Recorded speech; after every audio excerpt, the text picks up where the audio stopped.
I'm just providing some video feedback because I think it's helpful to kind of hear me talking about some of the ideas that I have rather than always typing it up and you having to read through it. So I see that you have your 3 hypotheses for Lab 9, and I'll give the video for each of the members of the group. So this is for group 2. Social media harms self-image. I think that's it's a good start, and I think that you're probably absolutely right about that, but I think we need to get really more specific. What social media? Is it specific platforms? Is it all of them?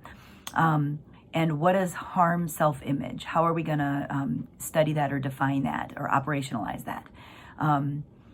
Is there something in the literature that measures harmed self-image, because that's something we'd want to look at? Or do you think you're going to have a couple of questions that you come up with in your group that you would think that would be a harmed self-image?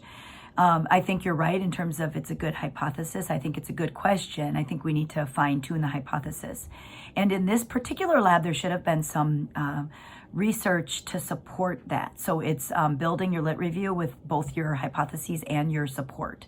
So there should be some research articles that the group found that lends itself well to each of your hypotheses. So background literature that has demonstrated that social media harms self-image. And so something out there that you've already found. And you're right, people can fake things. And I think that we've definitely seen, that there's a study, I think, that shows that Facebook, increased use of Facebook leads to increases in symptoms of depression. So you see how that's very easy to define. We can track how often someone's using Facebook.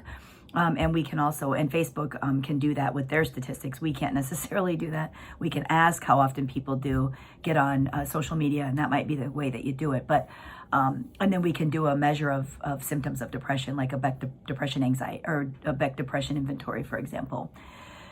Your second hypothesis says that Instagram users have significantly lower positive views of their bodies, more so than Twitter. So it's kind of making a comparison between two. And I think that might have been some feedback that I had given you in your earlier generation of hypothesis. I like it. I think it's easier to make a comparison. So you could develop a questionnaire that says, which platform do you use more frequently, Instagram or Twitter? How frequent do you use that particular platform, and then have some time frames if you want to, or you can just leave it open to see if it's daily, a whole bunch of times a day, if they're on all the time. Lower positive views of their bodies, I think, needs to be defined. How do we measure a lower positive view of a body? And again, that's where you'd have some background literature to support these hypotheses. So that's something that you'll need to do in this group. And then finally, the negative effects of social media on image and self-esteem. There's a lot in that hypothesis, so we might want to fine-tune that a little bit too. Again, you'll want to find background literature that supports these hypotheses. What has already been studied? What has already been found on Instagram and Twitter users and their views of their bodies? So this is going to be what you're going to need to do to find support for those hypotheses.